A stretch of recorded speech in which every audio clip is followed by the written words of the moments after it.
നമ്മളുണ്ടാക്കിയെടുത്ത doctor എന്നുള്ള സാധനം അങ്ങനെ ആ രാജ്യത്തിന്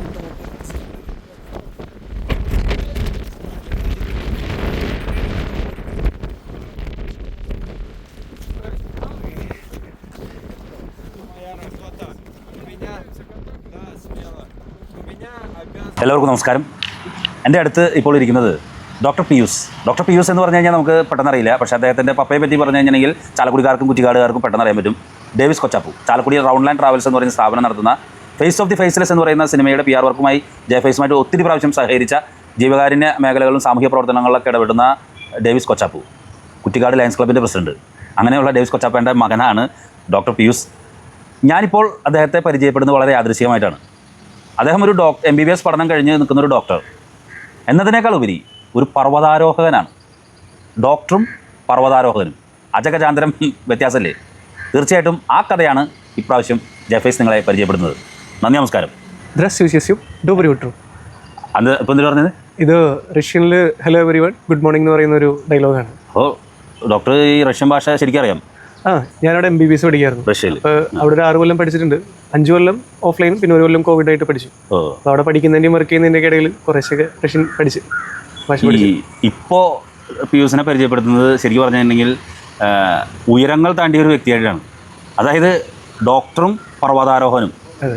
അത് ഒരു അജഗജാന്തരം, 2 വ്യത്യസ്തമായിട്ടുള്ള മേഖലകളാണ്. ഡോക്ടറിൽ നിന്നും പർവ്വതാരോഹനിലേക്ക് എത്തിച്ചേർന്ന ഒരു സംഭവം. എന്താണ് അതിൻ്റെ ഒരു ഇൻസ്പിറേഷൻ? ഒരു മൗണ്ടെയിൻ കീഴടക്കുക എന്ന് പറയുന്ന ഒരു തലത്തിലാണ് ഡോക്ടർ ഇപ്പോൾ നിൽക്കുന്നത്. കാരണം എൽബ്രോസ് എന്ന് പറയുന്ന റഷ്യയിലെ ഏറ്റവും വലിയ, അല്ലെങ്കിൽ യൂറോപ്പിലെ തന്നെ ഏറ്റവും വലിയൊരു കൊടുമുടി താണ്ടിയ ഡോക്ടറായിട്ട് മാറിയിരിക്കുന്നു പിയൂസ്. അതിൻ്റെ ഒരു ഇൻസ്പിറേഷൻ പറയുമോ? എങ്ങനെയാണ് ആ ഒരു മേഖലയിലേക്ക് എത്തിയത്? ഇത് ആക്ച്വലി അവിടെ കുറേ നാൾ പഠിച്ചുകൊണ്ടും കുറേ നാൾ വർക്ക് ചെയ്തുകൊണ്ടൊക്കെ ഈ കിട്ടിയ ഡിഗ്രി ഈ മൗണ്ടെയിൻ്റെ ആ കൺട്രിയുടെ തന്നെ ടോപ്പിൽ എത്തിക്കാന്നുള്ള രീതിയിലാണ് ഇതിൻ്റെ വർക്ക് തുടങ്ങിയത്. അപ്പോൾ പിന്നെ ഞാൻ വിചാരിച്ചു ഈ കൺട്രിയിൽ തന്നെയാണ് ഈ ഒരു ഡോക്ടർ എന്നുള്ള പേര് ഉണ്ടാക്കിയെടുക്കുന്നത്. അപ്പോൾ ചെന്നാൽ പിന്നെ ഈ കൺട്രിയുടെ തന്നെ ടോപ്പിൽ എത്തിക്കാം എന്നുള്ള രീതിയിലാണ് എടുത്തത്. ആ കൺട്രിയുടെ ടോപ്പ് ഹയസ്റ്റ് മൗണ്ടെയിൻ തന്നെയാണ് ആ കോണ്ടിനെന്റിൻ്റെ തന്നെ ഹയസ്റ്റ് മൗണ്ടെയിൻ. ഇത് അങ്ങനെയാണ്. എന്നാൽ പിന്നെ ഓക്കെ ഇത് ചെയ്തേക്കാവുന്ന രീതിയിൽ തുടങ്ങിയത്. പിന്നെ ഞാനൊരു 4 കൊല്ലമായിട്ട് ഓരോ കൊല്ലം ഇവിടെ വരുമ്പോൾ ട്രാവൽ ചെയ്യും. ഹിമാചൽ, കാശ്മീർ, പിന്നെ നേപ്പാളിൽ ഇതുപോലെ തന്നെ ഏകദേശം 5400 മീറ്റർ കയറിയിട്ടുണ്ട്. ഞാൻ വിചാരിച്ചെന്നാൽ പിന്നെ ഇതും കൂടെ ചെയ്തേക്കാം, എന്തായാലും ലാസ്റ്റ് ഇയർ ആണ് എന്നുള്ള രീതിയിൽ പോയിട്ട് വന്നതാണ്. ശരി. അപ്പോൾ ഇൻസ്പിറേഷൻ എന്ന് പറയുന്നത് ഈ യാത്രകളും അതുപോലെ തന്നെ ഇവിടുത്തെ ഇന്ത്യക്കകത്ത് നടത്തിയിട്ടുള്ള ഇങ്ങനത്തെ ചില യാത്രകളും സംഭവങ്ങളാണ് ഇതിന് ഇൻസ്പിറേഷൻ നൽകിയത്. അതെ, ഒരു ആളുടെ പേര് ചോദിക്കുകയാണെങ്കിൽ നമുക്ക് കേരളത്തിലെ ഷെയ്ഖ് ഹസൻ ആളുടെ പേര് പറയാം. പുള്ളി വേൾഡിലെ 7 സമ്മിറ്റ്സ് ചെയ്ത ഒരാളാണ്. അതായത് വേൾഡിലെ 7 ഭൂഖണ്ഡങ്ങളിലെ ഏറ്റവും ഉയരം കൂടിയ മല കയറിയ ഒരാൾ. അങ്ങനെ ആളെ കുറേ നാൾ ഫോളോ ചെയ്യുന്നുണ്ടായിരുന്നു. അപ്പോൾ പിന്നെ ഞാൻ വിചാരിച്ചു നോക്കി ഇതൊന്ന് ട്രൈ ചെയ്ത് നോക്കുക എന്നുള്ള രീതിയിലാണ് എൽബ്രൂസിലോട്ട് പോയത്. ഈ എൽബ്രോസ് എന്ന് പറയുമ്പോൾ തീർച്ചയായിട്ടും നമ്മുടെ പ്രേക്ഷകർക്ക് അറിയാൻ ആഗ്രഹിക്കുന്ന കുറച്ച് കാര്യങ്ങളുണ്ട്. എന്താണ് ഈ എൽബ്രോസ് മൗണ്ടൈൻ്റെ ഒരു പ്രത്യേകത? എന്താണ്? ഒരുപാട് കൊടുമുടികളും പർവ്വതങ്ങളും ലോകത്തുണ്ടെങ്കിലും യൂറോപ്പിലുള്ള ഈ കൊടുമുടിയുടെ പ്രത്യേകതയും ഇതിൻ്റെ കയറ്റിറക്കത്തിലെ പ്രതിസന്ധികളൊക്കെ എന്താണ്? ഇതിപ്പോൾ കഴിഞ്ഞ കൊല്ലം ഞാൻ നേപ്പാൾ പോയതും 5400 മീറ്റർ ആയിരുന്നു. പക്ഷേ എൽബ്രൂസിൻ്റെ ജോഗ്രഫി വെച്ചിട്ട് ഫുൾ ഇയർ, അതായത് മൊത്തം കൊല്ലം അവിടെ മഞ്ഞായിരിക്കും. അതിൻ്റെ ടോപ്പിൽ ഒരു 3800 കഴിഞ്ഞ് കഴിഞ്ഞാൽ പിന്നെ മുകളിലോട്ട് മഞ്ഞ് തന്നെയാണ്. ഇത് 7 സമ്മിറ്റ്സിലെ ഒരു മലയാണ്. അതായത് ലോകത്തിലുള്ള പല ആൾക്കാർ 7 സമ്മിറ്റ്സ് ചെയ്യാൻ ആഗ്രഹിക്കുന്ന കുറേ പേരാണ്. അതായത് 7 ഭൂഖണ്ഡങ്ങളിൽ 7 ഏറ്റവും കൂടിയ മല, അതിലൊന്നാണ് ഈ എൽബ്രൂസ്. അപ്പോൾ ഈ ടോട്ടൽ യൂറോപ്യൻ കോണ്ടിനെന്റിലെ ഏറ്റവും ഉയരം കൂടിയാണ് മലയാണിത്. ഇത് പണ്ടൊരു ആക്റ്റീവ് വോൾക്കാനായിരുന്നു.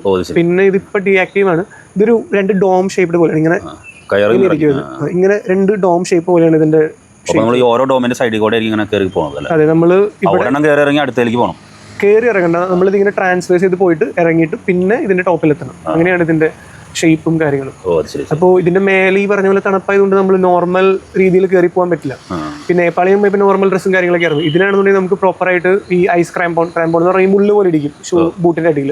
ഈ ക്രാമ്പോൺ, പിന്നെ ഐസ് ആക്സ്, അതായത് ഗ്രിപ്പ് കിട്ടാനുള്ള സാധനങ്ങൾ, അങ്ങനെ ഇതെല്ലാം ഇട്ടിട്ട് ഇതിന്റെ മേലേക്ക് കയറാൻ പറ്റും. പറയുമ്പോൾ 500-600 ഉള്ളുണ്ടെങ്കിലും ഇതിന്റെ മുകളിൽ തണുപ്പ് ഭയങ്കര കൂടുതലാണ്. കാരണം ഇത് കുറച്ചും കൂടെ സീയുടെ അടുത്തുള്ള ഒരു ജോഗ്രഫിയാണ്. നേപ്പാളിൽ 500-400 ആണെങ്കിൽ അവിടെ ഇത്രയും മഞ്ഞും കാര്യങ്ങളില്ല. നമുക്ക് കയറാൻ ഇറങ്ങാനും എളുപ്പമായിരുന്നു കഴിഞ്ഞ കൊല്ലം. ഇത് നല്ല പണി എടുക്കേണ്ടി സത്യം പറയാം. അപ്പോൾ ഈ ഒരു പർവ്വതം കീഴടക്കുന്നതിന് വേണ്ടി പർവ്വതാരോഹകനായിട്ട് പിയൂസ് മാറുമ്പോൾ ഡോക്ടറെ സംബന്ധിച്ചിടത്തോളം ഇതിലെടുത്തിട്ടുള്ള മെന്റലി ഫിസിക്കലായിട്ടുള്ള ചില മുന്നൊരുക്കങ്ങളുണ്ട്. അതിനെപ്പറ്റി എന്ന് പറയാം. ഫിസിക്കൽ മുന്നൊരുക്കങ്ങളെ പറ്റി പറയുകയാണെങ്കിൽ ഞാനൊരു 4 മാസം മുന്നേ തുടങ്ങിയായിരുന്നു. ഏപ്രിൽ തന്നെ ഞാൻ ഇതിന്റെ പതുക്കെ ഇതിന്റെ കാര്യങ്ങൾ ഞാൻ തുടങ്ങി. അതായത് സ്റ്റാമിന വർദ്ധിപ്പിക്കാനായിട്ട് ഫുട്ബോൾ കളി, പിന്നെ ഓടാൻ പോക്ക്, അങ്ങനത്തെ പരിപാടികൾ. പിന്നെ ഇതിന് മെയിനായിട്ട് നമ്മൾ ജിമ്മിൽ ചെയ്യുന്ന വർക്കൗട്ട് ചെയ്തിട്ട് കാര്യമില്ല. ഇത് നമ്മൾ ചെയ്യുമ്പോൾ ലെഗിൻ്റെ വർക്കൗട്ട്, കാഫ് മസിൽസ്, കോർ, ഈ 3 വേണ്ടിയിട്ട് നമ്മൾ സ്പെഷ്യൽ ട്രെയിനിങ്ങുകൾ ചെയ്യണം. അത് ചെയ്യുമ്പോൾ നമ്മൾ എക്സ്ട്രീം ട്രെയിനിങ് ചെയ്താലാണ്, അതായത് നമ്മൾ നോർമൽ ഓൾട്ടിറ്റ്യൂഡിൽ എക്സ്ട്രീം ട്രെയിനിങ് ചെയ്താലാണ് അവിടെ പോകുമ്പോൾ നമുക്കത് പെർഫോം ചെയ്യാൻ പറ്റുള്ളൂ. അപ്പോൾ ഞാൻ എൻ്റെ ഹോസ്റ്റലിൽ നമ്മുടെ ഒരു 9 നില ഹോസ്റ്റലാണ്. ആദ്യം ഒരു 6 കിലോൻ്റെ ഡമ്പൽ ഇട്ട് തുടങ്ങി, പിന്നെ കൂട്ടി ഇങ്ങനെ ഒരു 15 കിലോ വരെ ഇട്ടിട്ട് എല്ലാ ദിവസവും ഒരു 12 തവണ 18 തവണ ഇതിങ്ങനെ കയറി ഇറങ്ങും. പിന്നെ അത് കൂടാതെ ഈ സാധനം തന്നെ ബാക്കിലിട്ടിട്ട് സ്ക്വാട്സ്, പിന്നെ ലെഗ് റൈസ്, അങ്ങനെ കുറേ എക്സസൈസ് ഉണ്ട്. ഇത് ചെയ്തിട്ടാണ് ഇതിൻ്റെ പ്രിപ്പറേഷൻ തുടങ്ങുന്നത്. അവിടെ ചെന്നപ്പോൾ ഈ പറഞ്ഞ പോലെ പിന്നെ അവിടെ ചെന്നിട്ട് അക്ലിമറ്റൈസേഷൻ ഹൈക്ക് എന്ന് പറഞ്ഞ പരിപാടി ഉണ്ട്. അപ്പം അതിൻ്റെ ഇടയിൽ നമുക്ക് ഈ പറഞ്ഞ പോലെ ഫിസിക്കലി നമുക്ക് ഒന്നും കൂടെ മെച്ചപ്പെടാം. ഈ ടൈമിൽ നമ്മൾ എക്സ്ട്രാ ലഗേജ് എടുത്തിട്ട് ഇങ്ങനെ കയറി ഇറങ്ങുമ്പോൾ കോർ മസിൽസ് ഓക്കെ ആവും. ഫിസിക്കാലിറ്റി ഭയങ്കര ബുദ്ധിമുട്ടായിരുന്നു. ഞാനിത് ചെയ്ത് കഴിഞ്ഞ് 2ാം ദിവസം ബസ്സിലെടുക്കുമ്പോൾ എനിക്ക് കാല് അനക്കാൻ പറ്റില്ല. അതായത് ഇങ്ങനെ തൊട്ടാൽ വേദന എടുക്കും. ഈ ഡയഫ്രത്തിൻ്റെ ഇവിടുത്തെ മസിൽസ് ഒക്കെ ഫുള്ള് വേദന. പിന്നെ ഈ നോസ് വാക്സ് ഇല്ലേ, ഇത് വരുമ്പോൾ ഇതിനകത്ത് ബ്ലഡ് ക്ലോട്ടാണ്. അതായത് മുകളിൽ വെച്ച് പൊട്ടി നമ്മൾ അറിഞ്ഞില്ല. പിറ്റേ ദിവസം നോക്കുമ്പോൾ ഇതിൻ്റെ അകത്ത് ഇങ്ങനെ കറുത്ത തരത്തിൽ ബ്ലഡ് ക്ലോട്ട്. അപ്പം നല്ല രീതിയിൽ ഫിസിക്കാലിറ്റി ആവശ്യമുള്ളൊരു ഫിസിക്കൽ ആക്ടിവിറ്റീസോടൊപ്പം തന്നെ മെന്റലി ഫിറ്റ് ആയിരിക്കണല്ലോ. നമ്മൾ മെൻ്റൽ പ്രഷറിൻ്റെ കാര്യം പറയുമ്പോൾ പ്രശ്നം എന്താണെന്ന് വെച്ച് കഴിഞ്ഞാൽ, ഞാൻ എൻ്റെ ഫാമിലിയിൽ ആദ്യത്തെ ഡോക്ടറാണ്. എൻ്റെ അമ്മ വഴിക്കും വേറെ ഡോക്ടറില്ല, അപ്പം വഴിക്കും വേറെ ഡോക്ടറില്ല. അപ്പോൾ ഇത് അവിടെ പോയിട്ട് ഗ്രാജുവേറ്റ് ആയിട്ടുള്ളത് എല്ലാവർക്കും അറിയാം. ആളാരും നേരിട്ട് കണ്ടിട്ടില്ല ഈ ഒരു വേഷത്തിന്. എൻ്റെ ഫാമിലിക്കാണെങ്കിൽ വരാനും പറ്റില്ല ഗ്രാജുവേഷൻ സമയത്ത്. അപ്പോൾ ഇതുപോലൊരു സംഭവത്തിന് പോയിട്ട് എന്തെങ്കിലും പറ്റിക്കഴിഞ്ഞ് കഴിഞ്ഞാൽ ആ ഒരു പേടി നമ്മുടെ ഉള്ളിൽ എപ്പോഴും കാണും. അതുകൂടാതെ തന്നെ ഞാൻ കയറുന്ന ആ വീക്കിൽ തന്നെ അവിടെ ഒരു ബ്ലിസാർഡ്, ഒരു വൈറ്റ് ഔട്ട് എന്ന് പറയുന്നത് ഒരു ഇഷ്യൂ ഉണ്ടായിട്ട് അവിടെ 7 പേര് മരിച്ചു. 7 പേര് ആ സമയത്താണ് ഡോക്ടർ അവിടെ പോകുന്നത്. അതെ, 27-ാം തീയതി ഒരു 5 പേര് ബോസ്നിയിൽ നിന്ന് വന്നിട്ട് മരിച്ചു. അത് ഭയങ്കര ഫേമസ് ആയിരുന്നു.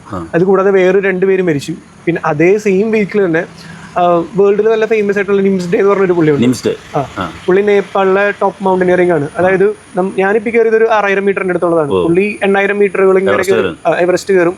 പിന്നെ 8000 മീറ്റേഴ്സ് കുറേ ഉണ്ട്, ഒരു 14 ഉണ്ട്. അത് വിത്തൗട്ട് ഓക്സിജൻ കയറിയിട്ട് ഇങ്ങനെ വളരെ എക്സ്പീരിയൻസ്ഡും വളരെ സ്കിൽഡും വളരെ ഫേമസ് ആയിട്ടുള്ള ഒരു പുള്ളി ഉണ്ടായിരുന്നു.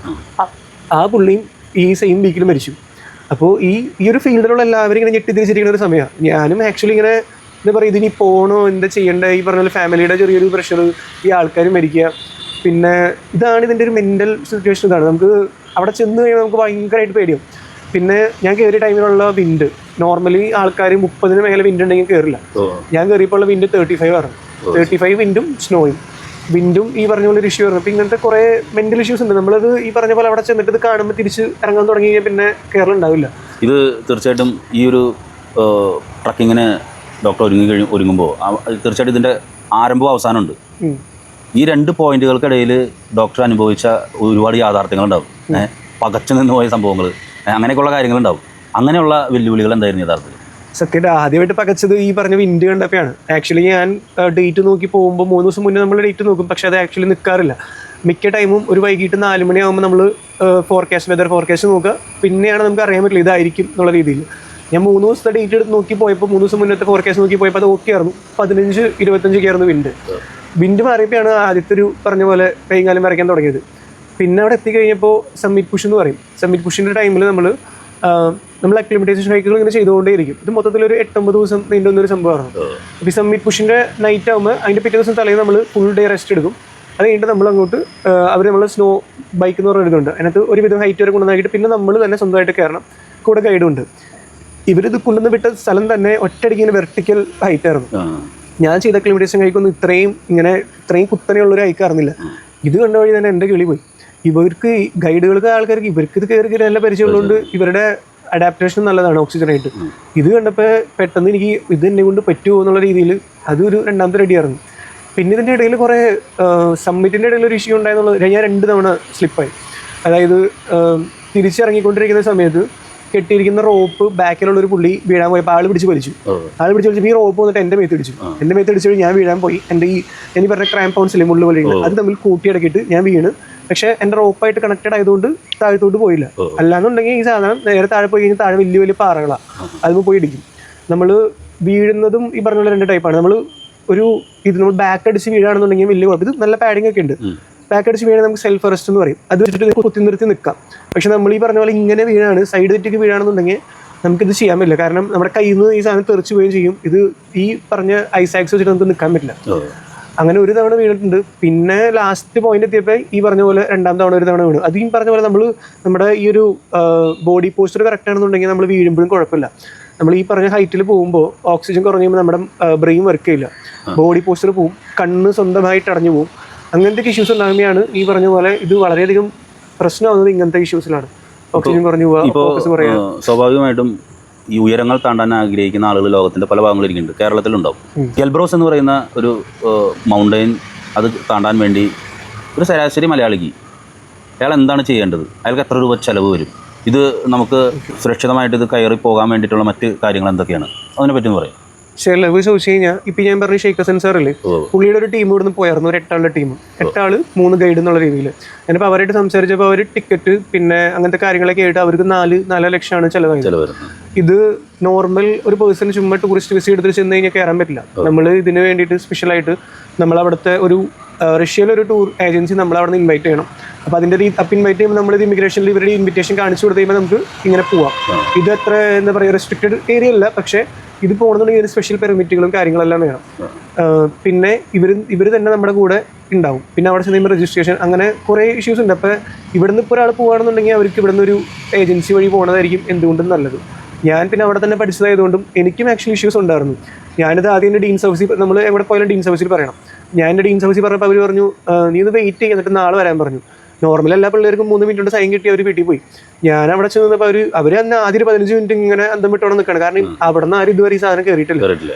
അവർ പിന്നെ ഇമിഗ്രേഷൻ ഓഫീസിൽ വിളിച്ച് ചോദിച്ചിട്ട് പിന്നെ അവർ പറഞ്ഞു നിൻ്റെ ഒരു സേഫ്റ്റി നമ്പർ എന്നുള്ള രീതിയിൽ നമ്പർ തരും, നീ നമ്പറിൽ ഡെയിലി ഇങ്ങനെ അപ്ഡേറ്റ് തരണം, നീ ഇന്ന സ്ഥലത്തായിരുന്നു, ഇന്നത് ചെയ്തു, കയറാൻ പോകുമ്പോഴും അപ്ഡേറ്റ് തരണം എന്നുള്ള രീതിയിൽ അവർ ഇതുപോലെ വളരെയധികം സൂക്ഷിച്ച് കൈകാര്യം ചെയ്യേണ്ട ഒരു മേഖലയാണിത്. അപ്പോൾ ഇവിടെ നിന്ന് ഒരാൾ പോകുകയാണെങ്കിൽ തീർച്ചയായിട്ടും ഒരു ഗൈഡ് അല്ലെങ്കിൽ ഒരു ഏജൻസി എന്തായാലും നോക്കണം. യെസ്, ഇപ്പോൾ ഓരോ രാജ്യത്തെയും ആളുകൾ സപ്പോർട്ടിങ് വളരെ അത്യാവശ്യമാണ്. പക്ഷേ നമ്മൾ റഷ്യയിൽ നിൽക്കുമ്പോൾ റഷ്യയിലെ സമൂഹത്തിൻ്റെയും റഷ്യയിലെ ഇപ്പോൾ പഠിച്ച യൂണിവേഴ്സിറ്റിയുടെയും അതിലെ ആളുകളുടെയും അവിടുത്തെ ഗവൺമെൻറ്റിൻ്റെ ഒക്കെ ഈ ഇത്തരം കാര്യങ്ങളോട് പൊതു ഇന്ത്യക്കാരോടൊരു സമീപനം എങ്ങനെയാണ്? നോർമലി യൂഷ്വലി മൗണ്ടൈനിലുള്ളവരെല്ലാവരും വളരെ എന്താ പറയുക ഒരു സ്നേഹമുള്ള ഒരാൾക്കാരാണ്. ഞാൻ ഈ നേപ്പാൾ പോയിട്ടാണെങ്കിലും റഷ്യ പോയിട്ട് എനിക്കൊരു മോശം അനുഭവം ഉണ്ടായിട്ടില്ല. അവിടെ പോയപ്പോൾ ഞാൻ ഈ പറഞ്ഞ പോലെ ആദ്യം ഞാൻ ഈ ഗൈഡ് ഇല്ലാതെ കയറാം ഉള്ള രീതിയിലാണ് ഞാൻ നിന്നുകൊണ്ടിരുന്നത്. അതായത് അവിടെ പോയിട്ട് ഒരു ഗ്രൂപ്പായിട്ട് ജോയിൻ ചെയ്തിട്ട് അവരായിട്ട് കയറാം. അവിടെ പോയപ്പോഴാണ് അറിയുന്നത് ഈ ഗ്രൂപ്പൊക്കെ ഓൾറെഡി ഫോം ചെയ്തിട്ടാണ് ഇവർ ഇവിടെ വരുന്നത് തന്നെ. ഒരു 3 മാസം മുന്നേ ഒരു ഗ്രൂപ്പ് ഫോം ചെയ്യും. അവരുടെ നോർമൽ ഓൾട്ടിറ്റ്യൂഡിൽ ഹൈക്ക് ചെയ്തിട്ട് പിന്നെ ഇവിടെ വന്ന് ഹൈക്ക് ചെയ്ത് ഒരുമിച്ച് കയറും. ഈ പറഞ്ഞ സംഭവം ഈ ബോസ്നിയയിലെ ആൾക്കാർ മരിച്ചില്ലേ, അത് അവിടെ ഒരു വലിയൊരു അടി പോലെയായിരുന്നു. ബോസ്നിയയിലെ ആൾക്കാർ മരിച്ചു വഴി പിന്നെ അവർ പറഞ്ഞു ഇനി ഷെൽട്ടറിൽ ഫോറിനേഴ്സ് താമസിക്കണമെന്നുണ്ടെങ്കിൽ ഗൈഡ് മസ്റ്റാന്ന് പറഞ്ഞു. കാരണം മേലെ പോയിട്ട് എന്തെങ്കിലും പറ്റിക്കഴിഞ്ഞ് കഴിഞ്ഞാൽ ഈ ഷെൽട്ടറിലുള്ള ആൾക്കാർ വേണം ആൾക്കാരെ വിടാനും ഈ അവിടെ എമർജൻസി സർവീസ് ഉണ്ട് MHC അറിയിക്കാനും എല്ലാം. അപ്പോൾ അവർക്ക് ഒരു തലവേദന അവർ പറഞ്ഞു ഇനി ഫോറിനേഴ്സിനെ കയറ്റണമെന്നുണ്ടെങ്കിൽ ഈ പറഞ്ഞ പോലെ ഗൈഡ് വേണമെന്ന് പറഞ്ഞു. ഗൈഡിൻ്റെ പൈസ ഞാൻ ആക്ച്വലി നോക്കിയിട്ടുണ്ടായിരുന്നില്ല. പിന്നെ എനിക്ക് കിട്ടിയ ഗൈഡ് വളരെ നല്ലൊരു മനുഷ്യനും, പിന്നെ പുള്ളി നോക്കിയപ്പോൾ ഒരു ഇന്ത്യൻ പയ്യൻ ഇങ്ങനെ വന്ന് ആഗ്രഹത്തോടുകൂടി നിൽക്കുന്നു. ഞാനാണെങ്കിൽ കുറേ പേരോട് ചോദിച്ചു, എനിക്കിപ്പോൾ അവിടെ അറിയാത്ത ഗൈഡുകളില്ല, അതുപോലെ ഞാൻ ചോദിക്കാത്ത ആൾക്കാരും ഇല്ല. അതുപോലെ കുറേ പേരോട് ചോദിച്ചു. പുള്ളി ലാസ്റ്റ് വളരെ നല്ലൊരു റീസണബിൾ പ്രൈസിന് ഈ സംഭവം ചെയ്തു തരുകയും ചെയ്തു. പിന്നെ ഞാൻ എടുത്ത കുറേ എക്യുപ്മെന്റ്സ് ഒക്കെ പുള്ളി ഫ്രീ ആയിട്ട് ചെയ്തത്. ഞാൻ 4 ദിവസത്തിന് റെന്റ് എടുത്തിട്ട് പുള്ളി എനിക്ക് 2 ദിവസം റെന്റ് ചെയ്തുള്ളൂ. അങ്ങനെ കുറേ ഹെൽപ്പ് കിട്ടിയിട്ടാണ് പോയത്. പിന്നെ പല സ്ഥലത്ത് ചെന്ന് കഴിഞ്ഞാൽ ഇപ്പം ഞാൻ നിന്ന് ഷെൽട്ടറിൽ ഒരു പൈസ മേടിച്ചില്ല, പിന്നെ ഫുഡ് ഫ്രീ ആയിട്ട് തന്നു. എനിക്കൊന്നും ഒരു ഏജൻസിയായിട്ട് പോയാൽ ചിലപ്പോൾ അവർ ചെയ്തു തരത്തില്ല. പക്ഷെ ഇതുപോലെ ഈ ഒരു ആഗ്രഹം ഇങ്ങനെ കണ്ടു കഴിയുമ്പോൾ അവർക്ക് കാണുമ്പോൾ അറിയാം, ഒരാളെ കാണുമ്പോൾ അറിയാം ഇവർ എന്തുമാത്രം ആഗ്രഹമുണ്ട്, ഇവർ എന്തുമാത്രം ഇതിനോടുകൂടിയാണ് വന്നിരിക്കുന്നത്. അപ്പോൾ അവരിങ്ങനെ ഹെൽപ്പുകൾ ചെയ്യും. അങ്ങനെ അവരുടെ ഒരു ഹെൽപ്പിലാണ് ഇത് കയറി തീർത്തത്. ഇപ്പോൾ എൽബ്രോസ് കീഴടക്കി, അടുത്ത ലക്ഷ്യം ഏതാണ്? ഞാനിങ്ങനെ മൗണ്ടെയിൻസ് മാത്രം നോക്കുന്ന ആളല്ല. എനിക്ക് എല്ലാത്തിലും ഒരു 1 ടൈം എക്സ്പീരിയൻസ് വേണമെന്ന് ആഗ്രഹിക്കുന്ന ഒരാളാണ്. ഞാനിപ്പോൾ ട്രക്കിങ് ഞാൻ ചെയ്തു, ഞാൻ പറഞ്ഞില്ല കഴിഞ്ഞ കൊല്ലത്തെ ട്രക്കിങ്, അത് വേൾഡിലെ ലോങ്ങസ്റ്റ് സർക്യൂട്ട് ട്രക്കായിരുന്നു. പിന്നെ കഴിഞ്ഞ കൊല്ലം തന്നെ അത് കഴിഞ്ഞതിന് മുന്നത്തെ കൊല്ലം പിന്നെ ഇത് ചെയ്തായിരുന്നു, നമ്മുടെ സ്ക്യൂബ ഡൈവിങ് ചെയ്തായിരുന്നു. അപ്പോൾ ഇനി സ്ക്യൂബ ഡൈവിങ്ങിൽ നമുക്കൊരു സർട്ടിഫിക്കറ്റ് ഇതുപോലെ വാങ്ങാൻ പറ്റും. അപ്പോൾ അതിന് ഞാൻ പറ്റാണ് ലക്ഷദ്വീപ് പോകണം. പിന്നെ ഇത് കഴിഞ്ഞ് പിന്നെ പാരാഗ്ലൈഡിങ് ഉണ്ട്. അപ്പോൾ അങ്ങനത്തെ എല്ലാം ഒരു തവണ ഇങ്ങനെ ഒരു തവണ ഒന്ന് എക്സ്പീരിയൻസ് ചെയ്യാനുള്ളൊരു ഇതാണ്. ഇനി ഞാൻ മിക്കവാറും ഇതിന് പോവില്ല, കാരണം ഇത് വളരെ ഡേഞ്ചറസ് ആയിട്ടുള്ളൊരു സംഭവമാണ്. നമ്മൾ ഈ പറഞ്ഞ പോലെ വെള്ളത്തിലും മുകളിലൊക്കെ ആണെന്നുണ്ടെങ്കിൽ നമുക്കൊരു പിടി എവിടെയെങ്കിലൊക്കെ ഉണ്ട്. ഇപ്പോൾ താഴെ വെള്ളത്തിലാണെങ്കിലും എന്തെങ്കിലും പറ്റി ആരും പൊക്കിയെടുക്കും. ഇത് അവിടെ എന്തെങ്കിലും പറ്റി കഴിഞ്ഞ് കഴിഞ്ഞാൽ താഴെ ഇറക്കാൻ പോലും ആൾക്കാർ വരില്ല. ഇത് വളരെ ഡേഞ്ചറസ് ആയിട്ടുള്ളൊരു മേഖലയാണ് ഈ സംഭവം, ഈ മൗണ്ടനറിങ്. ഡോക്ടർ, ഈ പർവ്വതാരോഹകനായിട്ട് ഈ മൗണ്ടൻ കീഴടക്കുമ്പോൾ ഇതിന് ഒരുപാട് സജ്ജീകരണങ്ങൾ ആവശ്യമാണ്. അപ്പോൾ ശരിക്കും പറഞ്ഞിട്ടുണ്ടെങ്കിൽ ഇദ്ദേഹത്തെ ഒരുപാട് വലിയ വലിയ വസ്ത്രങ്ങൾ കട്ടിക്കകത്തിട്ട് കയറുന്ന ആളുകളെയാണ് നമ്മൾ ഫോട്ടോയിലൊക്കെ കണ്ടുള്ളത്. ശരിക്കും പറഞ്ഞാൽ ഡോക്ടറുടെ ദേഹത്ത് എത്ര കിലോയുടെ ഡ്രസ്സ് ഉണ്ടായിരുന്നു? അതെങ്ങനെയാണ് സംഭവം? കിലോ കണക്ക് എനിക്കറിയില്ല. ഇപ്പോൾ ഏറ്റവും താഴ്ന്ന് തുടങ്ങുകയാണെങ്കിൽ ഈ പറഞ്ഞ പോലെ ഒരു വലിയ ബൂട്ടാണ്. ഇതിൻ്റെ അകത്ത് 2 സോക്സ്, പിന്നെ ഈ ബൂട്ടിന് ഗ്രിപ്പ് കിട്ടാൻ വേണ്ടിയിട്ട് ഈ പറഞ്ഞ പോലെ മുള്ളു പോലെ ക്രാമ്പോൺ എന്ന് പറയും, മുള്ളു പോലത്തെ സംഭവം. പിന്നെ താഴെ 4 ലെയർ, മൊത്തത്തിൽ 4 ലെയർ. ഇവിടെ 5 എണ്ണം, പിന്നെ കൈമ 2 ഗ്ലൗസ്, ചെറുതൊരെണ്ണം പിന്നെ വലുതൊരെണ്ണം. പിന്നെ നമ്മൾ UV ലൈറ്റ് അടിക്കാണ്ടിരിക്കാനുള്ള സ്പെഷ്യൽ കണ്ണടകൾ, പിന്നെ മേലെ ഇവിടെ ക്യാപ്പ്, മെയിൻ ജാക്കറ്റിൻ്റെ ക്യാപ്പ്, അങ്ങനെ ഇത് ഈ പറഞ്ഞ പോലെ നല്ലൊരു രീതിയിൽ ഒരു ഇതില്ലാന്നുണ്ടെങ്കിൽ അവിടെ പോയി തണുത്ത് ബുദ്ധിമുട്ടാവും. പിന്നെ ഇപ്പം നമ്മൾ ഗ്രൂപ്പായിട്ട് കയറുമ്പോഴാണ് ഈ പ്രശ്നം കൂടുതലായിട്ട്. ഇപ്പം ഈ ഗ്രൂപ്പിലുള്ളവർ പെട്ടെന്ന് മൂവ് ചെയ്യുന്നില്ല എന്നുണ്ടെങ്കിൽ നമ്മൾ നിൽക്കുമ്പോൾ കാറ്റടിച്ചിട്ട് ഇത് നന്നായിട്ട് തണുക്കും. ഞാൻ ഈ പറഞ്ഞ പോലെ ഇപ്പം ഞാൻ എൻ്റെ ഗൈഡ് മാത്രം ഉണ്ടായിരുന്നു. ഇപ്പം നമ്മൾ മൂവ് ചെയ്തുകൊണ്ടിരിക്കുകയാണെങ്കിൽ ഇതിങ്ങനെ വലിയ കുഴപ്പമില്ലാതെ ഇങ്ങനെ ഈ ഒരു ടെമ്പറേച്ചർ ഇങ്ങനെ മെയിൻറ്റെയിൻ ചെയ്തങ്ങ് പോവാം. പിന്നെ ഈ പറഞ്ഞ പോലെ ഒറ്റയ്ക്ക് പോകുമ്പോൾ അതിൻ്റെതായുള്ള പ്രശ്നങ്ങളുണ്ട്. ഒറ്റയ്ക്ക് പോകുമ്പോൾ ഇതെന്ന് വെച്ച് കഴിഞ്ഞാൽ ഇവർ റോപ്പായിട്ട് കണക്ട് ചെയ്യില്ല. അതായത് നമ്മൾ ഞാൻ പറഞ്ഞില്ല ഇതിങ്ങനെ ഇൻക്ലൈൻഡ് ആണ്. അപ്പോൾ ഒറ്റയ്ക്ക് 5 ആളായിട്ടാണ് പോകേണ്ടത്. ഫസ്റ്റ് ഒരു ഗൈഡ്, 3 ആൾ, പിന്നെ ഒരു ഗൈഡ്. പിന്നെ അടുക്ക് നിൽക്കുന്ന ആരെങ്കിലും വീഴേ ഫ്രണ്ടിൽ ആരെങ്കിലും വീണ് കഴിഞ്ഞാൽ ബാക്കിലുള്ള ആൾ ഈ പറഞ്ഞ ഐസാക്സ് ഇങ്ങനെ മഞ്ഞിലോട്ട് കുത്തി ഇറക്കിയിട്ട് അതുമ്മേ ഇതിടും, ഗ്രിപ്പിട്ട് നിൽക്കും. അപ്പോൾ ഈ വീഴുന്നവരൊക്കെ ഈ വള്ളിയും ഇങ്ങനെ താഴത്തോട്ട് കിടക്കും. വേണമെങ്കിൽ അവിടെ നിന്ന് കയറി വരാം. പക്ഷെ 2 ആളായിട്ട് പോകുമ്പോൾ ഞാനും ചേട്ടൻ തമ്മിലുള്ള കുറച്ചും കൂടി ഡിസ്റ്റൻസ് കാണും. ഞാൻ പെട്ടെന്ന് വീണ് കഴിഞ്ഞാൽ പുള്ളിക്ക് ഇത് ഇടാൻ പറ്റണമെന്നില്ല, ഈ പറഞ്ഞ പോലെ ഗ്രിപ്പ് ഇടാൻ സമയം കിട്ടണമെന്നില്ല. അപ്പോൾ 2 ആളായിട്ട് പോകുമ്പോൾ അതിൻ്റേതായിട്ടുള്ള ഇഷ്യൂസും ഉണ്ട്. ഈ പറഞ്ഞ പോലെ പെട്ടെന്ന് വീട് എന്തെങ്കിലും ചെയ്ത് കഴിഞ്ഞ് കഴിഞ്ഞാൽ 2 ആളും വീഴും. പിന്നീട് ഒരു വലിയ വീഴുമ്പോൾ ഞാൻ ആ പറഞ്ഞ പൊസിഷനിലല്ല വീഴുന്നുണ്ടെങ്കിൽ ഇത് പിന്നെ പിടിച്ചു നിർത്താനും പറ്റില്ല.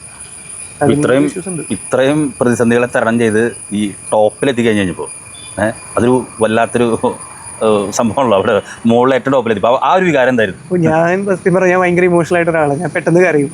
എനിക്കറിയാമായിരുന്നു ഞാൻ കരയുന്നു. ഞാൻ അവിടെ എത്തണേളും ഇത് കണ്ടപ്പോഴേ ഞാൻ കരയാൻ തുടങ്ങി. അവിടെ എത്തി. പിന്നെ നമ്മുടെ ഇന്ത്യൻ ഫ്ലാഗ് എൻ്റെ കയ്യിലുണ്ടായിരുന്നു, അത് പറപ്പിച്ചു. പിന്നെ ഈ പറഞ്ഞ പോലെ ഡിപ്ലോമയുടെ ഈ പറഞ്ഞ സ്കാർഫ് സംഭവങ്ങൾ ഉണ്ടല്ലോ, അതെടുത്തു. പിന്നെ അപ്പച്ചന് വേണ്ടി ഒരു വീഡിയോ ഉണ്ടാക്കി, അവിടെ കുറച്ച് ഫോട്ടോസൊക്കെ എടുത്ത് ഞാൻ വളരെ ഹാപ്പി ആയിരുന്നു. തിരിച്ചിറങ്ങി വരുന്ന സമയത്ത് ഞാൻ എൻ്റെ ഗൈഡിനെ കെട്ടിപ്പിടിച്ച് കരച്ചിലും പരിപാടി കയറി. ഞാൻ വളരെയധികം ഹാപ്പി ആയിരുന്നു. ഞാൻ ഈ പറഞ്ഞ പോലെ ഈ 5 ആൾ മരിച്ച് പിന്നെ ഇത് കയറാനേ പറ്റത്തില്ലെന്ന് വിചാരിച്ചിരുന്നതാണ്. പിന്നെ അവിടുത്തെ ആൾക്കാരുടെ സഹായവും എല്ലാം കൂടി ആയിട്ട് ദൈവം സഹായിച്ച് കയറി ഇറങ്ങി. ഇതിപ്പോൾ ഡോക്ടർ നേരത്തെ കുറേ പ്രതിസന്ധികളെ പറ്റിയിട്ട് സംസാരിച്ചു, ഇതിൻ്റെ കയറ്റത്തെ പറ്റി. അവിടെ കണ്ട ഏറ്റവും ഹൃദയത്തിൽ ടച്ചായിട്ടുള്ള അല്ലെങ്കിൽ ഏറ്റവും മനോഹരമായിട്ടുള്ള ഒരു സംഭവം എന്താണ് ഈ കയറ്റത്തിൻ്റെ ഇടയിൽ അല്ലെങ്കിൽ അവിടെ ടോപ്പിലെത്തി? ഇതുപോലെ ഈ പ്രതിസന്ധികളുണ്ട്. ഇതിന് ഈ പറഞ്ഞ പോലെ കുറേ നല്ല വശങ്ങളുണ്ട് കേട്ടോ. ഞാനൊരു 4000 മീറ്ററിൽ ഇറങ്ങപ്പോൾ താഴെ വാലിയിൽ മഴ പെയ്തിട്ട് ഫോഗ് അടിച്ച് കയറി. അപ്പോൾ ഞാൻ നോക്കുമ്പോൾ താഴെ വാലി ഫുള്ള് ഫോഗ്. അതായത് പിള്ളേർ പറയില്ല കാണുമ്പോഴത്ത് ചാടാൻ തോന്നുന്നു പറയില്ല, അതുപോലെ ഇങ്ങനെ വെള്ള നിറത്തിൽ കട്ടയ്ക്ക് ഫോഗ് ഇങ്ങനെ കിടക്കുന്നു. പിന്നെ മേലെ ഈ പറഞ്ഞ പോലെ മൗണ്ടെയിൻ, ഇതിൻ്റെ മേലെ ക്ലൗഡ്സ്. ഇതിൻ്റെ നടുക്ക് നിൽക്കുമ്പോൾ ഒരു ഫീൽ ഉണ്ടല്ലോ, അതൊരു പ്രത്യേക ഫീലായിരുന്നു. ഇതുപോലെ രണ്ടാമത്തെ ഒരു കാര്യം ഉണ്ടായിരുന്നത്, ഈ കയറുന്ന ടൈമിൽ എല്ലാവർക്കും കിട്ടുന്നൊരു വ്യൂ ആണ്. അത് ഞാൻ പറഞ്ഞില്ല, 2 ഡോം പോലെയാണ് ഈ സംഭവം. അപ്പോൾ ആദ്യം ഇങ്ങനെ കയറി പോണ സമയത്ത് ഇതിൻ്റെ ഒരു സൺറൈസും കിട്ടും. സൺറൈസ് ഇവിടെ നിന്ന് അടിക്കുമ്പോൾ ഈ എൽബ്രൂസിൻ്റെ ഷാഡോ ഇങ്ങനെ അറ്റം വരെ ഇങ്ങനെ കാണാം. അതിനൊരു ഫോട്ടോ വെച്ചത് വളരെ ഭംഗിയുള്ളൊരു സംഭവം. ഇങ്ങനെ ഈ ഇത്ര ടോപ്പിൽ നിൽക്കുമ്പോൾ നമുക്ക് ഈ ഓറഞ്ച് കളർ, റെഡ് കളറൊക്കെ സൺറൈസിൻ്റെ കറക്റ്റായിട്ട് കാണാം. ഈ നിൽക്കുന്ന ടൈമിൽ ഈ ഓറഞ്ച് റെഡിൻ്റെ ഇതിങ്ങനെ വെട്ടിക്കോണം, ഇതിങ്ങനെ ഒരു ഷാഡോ ഇങ്ങനെ അറ്റത്തോട്ട് ഇങ്ങനെ പോകും. അത് ഭയങ്കര ഭംഗിയുള്ള സംഭവം. ഞാൻ എൻ്റെ ലൈഫിൽ അങ്ങനത്തെ ഒരു സംഭവം ഇതുവരെ കണ്ടിട്ടില്ല. ഞാനത് അവിടെയാണ് ആദ്യമായിട്ട് കാണുന്നത്. അതും ഈ പറഞ്ഞ പോലെ വളരെ ഹാപ്പി മൊമെന്റ്സിൽ ഒന്നായിരുന്നു. അതുപോലെ തന്നെ ഇപ്പോൾ ഇത്തരത്തിലുള്ള യാത്രകൾക്ക് തയ്യാറെടുക്കുന്ന അല്ലെങ്കിൽ ഇത് സ്വപ്നമായിട്ട് കൊണ്ടെടുക്കുന്ന ഒരുപാട് യങ്സ്റ്റേഴ്സ് നമ്മുടെ സമൂഹത്തിലുണ്ട്. അവർക്കൊക്കെ കൊടുക്കാവുന്ന ഈ അനുഭവങ്ങളുടെ ഒരു അഡ്വൈസ്, ഒരു ഉപദേശം? അഡ്വൈസ് കൊടുക്കാൻ ഉള്ള ആളൊക്കെ ഉണ്ടെന്ന് എനിക്കറിയില്ല. എന്നാലും പൗലോ കൊയ്ലോ പറഞ്ഞ പോലെ നമ്മൾ വളരെയധികം തീക്ഷ്ണമായിട്ടൊരു കാര്യം ആഗ്രഹിച്ചു കഴിഞ്ഞാൽ യൂണിവേഴ്സ് തന്നെ നമുക്കത് നടത്തിത്തരും. നമ്മളത് വർക്ക് ചെയ്തുകൊണ്ടേ ഇരിക്കുക. നമുക്കത് അറ്റ് ദ എൻഡ് നമുക്കത് എന്തായാലും മുകളിലുള്ള ആൾ നമുക്ക് ചെയ്തു തരും. തീർച്ചയായിട്ടും. അപ്പോൾ ഒരുപാട് അനുഭവങ്ങളാണ് ഈ കൊച്ചു ജീവിതത്തിലൂടെ പങ്കുവെച്ചത്. എന്തായിരുന്നാലും വളരെ ഇൻസ്പിറേഷൻ ആയിട്ടുള്ള കുറേ സംഭവങ്ങളുണ്ട് ഇതിൻ്റെ അകത്ത്. വെറൈറ്റി ആയിട്ടുള്ളൊരു ഡോക്ടർ, പർവ്വതാരോഹകൻ. തീർച്ചയായിട്ടും നമ്മൾ തുടങ്ങിയപ്പോൾ റഷ്യൻ ഭാഷയിലാണ് നമ്മൾ തുടങ്ങിയത്, ഡോക്ടർ തുടങ്ങിയത്. നമുക്ക് അവസാനിക്കുമ്പോഴും റഷ്യൻ ഭാഷയിൽ തന്നെ അവസാനിപ്പിക്കാം. Okay, yes. അപ്പോൾ പ്രേക്ഷകരോട് എന്താണ് റഷ്യൻ ഭാഷയിൽ ഒരു ഡയലോഗ് പറഞ്ഞിട്ട് നമുക്ക് അവസാനിപ്പിക്കാം? Если вам надо подремнить один горе, вам надо только сделать одно. Работает. А observing Бог, он сделает. അത് മാത്രം കിട്ടും. എന്താണ് സംഭവം? Работает എന്ന് വെച്ച് കഴിഞ്ഞാൽ വർക്ക്. നിങ്ങൾ ഇപ്പോൾ നിങ്ങൾക്ക് എന്തെങ്കിലും അച്ചീവ് ചെയ്യണമെന്നുണ്ടെങ്കിൽ വർക്ക് ചെയ്യുക. പിന്നെ മേലുള്ള ദൈവം അത് നമുക്ക് ചെയ്തു തരും. യെസ്. ഓക്കെ. അപ്പോൾ റബോത്തായി. ശരി.